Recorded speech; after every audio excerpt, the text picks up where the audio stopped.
Todd, when did you get Jason. started in your career? I graduated Syracuse in 1986. Okay. And where did you start working after that? I started working for Patterson Mosine Architects, which then became Clark Patterson Mosine in '92, I believe. And then I left there after 4 years and went to DeWolf Partnership to get back into healthcare. I worked for DeWolf in college during my summers and Christmas breaks.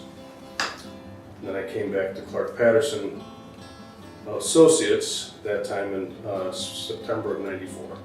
And what made you want to be an architect? You want the real story or a fake one? Real one. Well, I have a long line of architects in my family. My great-grandfather is one of the founding architects of Milwaukee. But that's not really where I wanted to be when I was younger. I kind of really liked working with wood. My mom's father was a carpenter. So I kind of fell in love with carpentry. I wanted to be a cabinet maker. And I was out visiting my grandparents in Milwaukee when I was probably about 14. And my grandmother asked me, we're driving somewhere up north, and she drove like a bat. I mean, she would probably do 90 miles an hour on this back road. And she looks over and says, you've given any thought about what you want to do when you get out of high school? I said, yeah, I'd really like to be a carpenter. She slams on her brakes, pulls over the side of the road, jams it in park.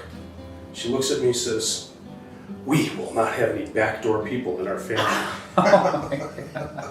True story. Wow.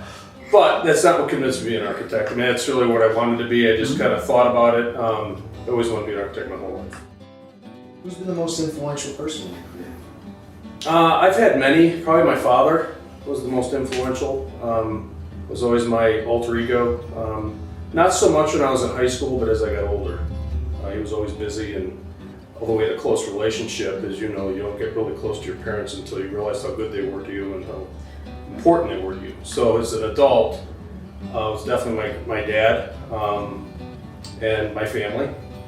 Today it varies from various different people. I try to capture the good and also learn from things that aren't so good for people. What do you find most fulfilling about being an architect? I find the most fulfilling is chase of work, going after that project or going after projects with a team. I always felt that the individuals that we work with they're important and are only as good as those we surround ourselves with. The team here has been great to work with, watching it grow, age. We've all been together a long time, many of us. But the thrill of getting that work and watching others thrive through developing that project. I also enjoy the front end of the projects. I can't get into the minutiae anymore, I don't have the time. Although I used to love drawing half-inch building sections and detailing the daylights on them. I don't have time for that anymore. Yeah. Do you find yourself missing doing the minutia work? Yeah, I was certainly put on my headphones and just kind of zone out. Yeah, I do miss that a little bit. So, could you tell us about your family, like pets, home life, that type of stuff? We have a zoo. I have 3 kids. My oldest just got married, Lindsay. I have my second daughter, Catherine. She still lives at home. She actually has a grandson. It's almost 2 years old, Grayson. Then my son, who's 17, still in high school, plays football. And so his main focus is football and girls. It used to be football and outside woods, but that's all gone away. My wife, Jennifer, and I have been married since '88. We live in Macedon, New York.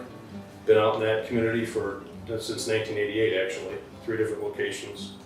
So we have a horse farm that has some horses left. They're getting to be more lawn ornaments than they are anything else. We have a donkey. We have 3 potbelly pigs. We have a couple dogs, Jack Russells, a couple barn cats, some koi fish. We have a full house.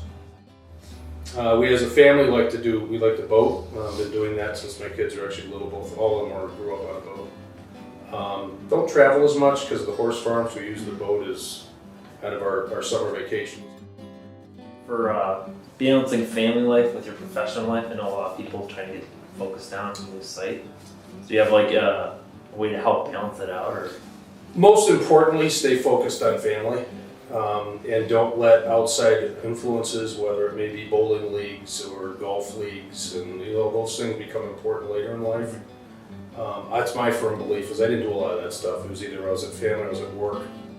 Try to find things to do as a family that are fun, that you do enjoy. What would your coworkers be most surprised to learn about you?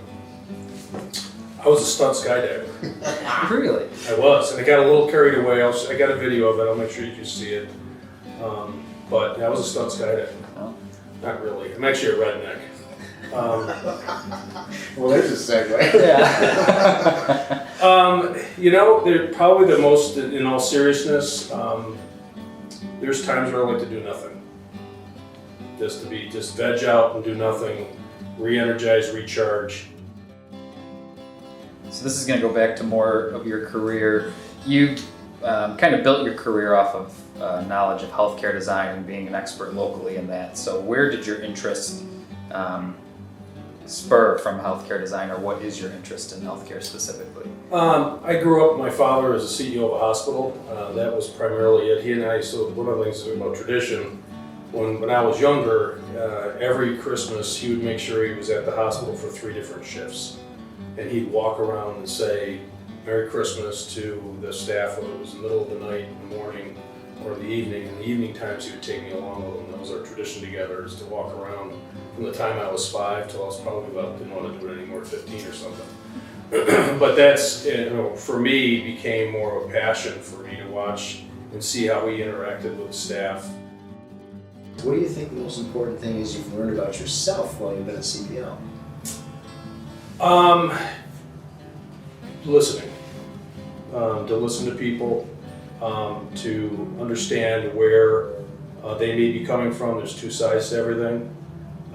That I'm not always going to have the right answer. That the answers come from many different facets. What's the most important piece of advice you've received or that you would pass on?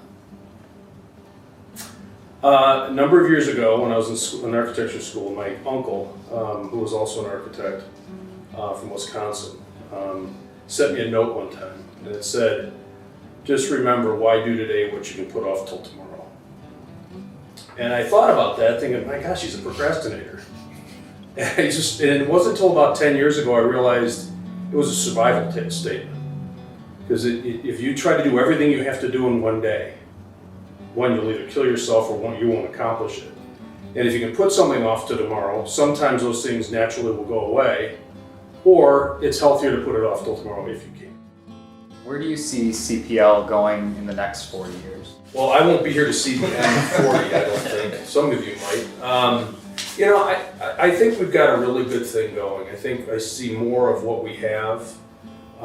We've talked about intentional culture. I think that the bigger we get, the more important that culture is going to become. Like the fact that we're not all that corporate, that we are about family. I see us continuing to produce some awesome projects, whether it may be a water project or maybe a school or maybe a hospital.